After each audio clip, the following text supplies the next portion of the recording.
Hello guys, আশা করি আপনারা সবাই ভালো আছেন। আমরাও আল্লাহর রহমতে ভালো আছি। আসসালামু আলাইকুম। এই তো আমার গ্রামের বাড়ি আসলাম। আমার গ্রামের বাড়ির কিউট একটি ঘর আপনাদের সাথে ভিডিওতে শেয়ার করতেছি। আমার এই গ্রামের ঘরটি আপনাদের ভালো লাগলে সাবস্ক্রাইব করে শেয়ার করে দিবেন। এই তো আমি গ্রামে যেহেতু অনেক মাটি আছে, এর জন্য আমি টপে থেকে এই গাছগুলো মাটিতে পুঁতে দিব। এই তো মাটিতে আমি কেটে নিতেছি। গ্রামে আসলে নিজেদের কাম নিজেরাই করতে হয়। আমরা গ্রামে নিজেদের কাম নিজেরাই করি। এটা বাসা বাড়ি না, শহরে অনেকে বিলাসিতা অনেক সুন্দরভাবে পরিপাটি করে ভিডিও আরামাইশো করে, কিন্তু গ্রামের ভিডিও করা অনেক পরিশ্রম। গ্রামে একটি ভিডিও করা অনেক শরীরের ঘাম ঝরা।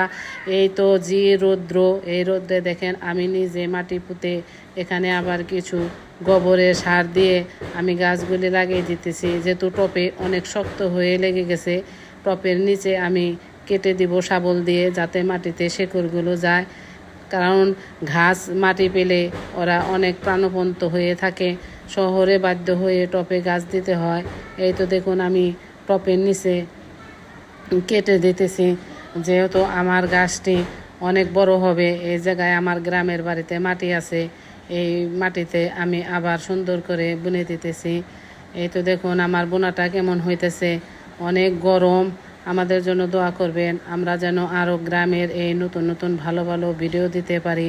এই গ্রামের ভিডিও যাদের ভালো লাগে, এখনও লাইক করেননি, একটি লাইক করে দিবেন।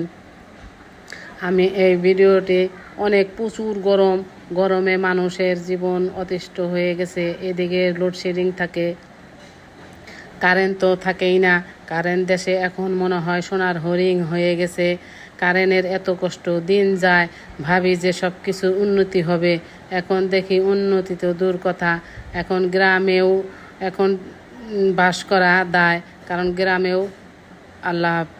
এই তো আমার গ্রামের বাড়ি অনেক বড় একটি বাড়ি, কিন্তু আমি অল্প জায়গার উপরে এমনভাবে ঘর তুলেছি। আমার এই ঘরটি আপনাদের ভালো লাগলে কমেন্ট করবেন। আপনারা অল্প জায়গা, যাদের গ্রামে এইটুকু ঘর জায়গা আছে, তারা দিতে পারবেন।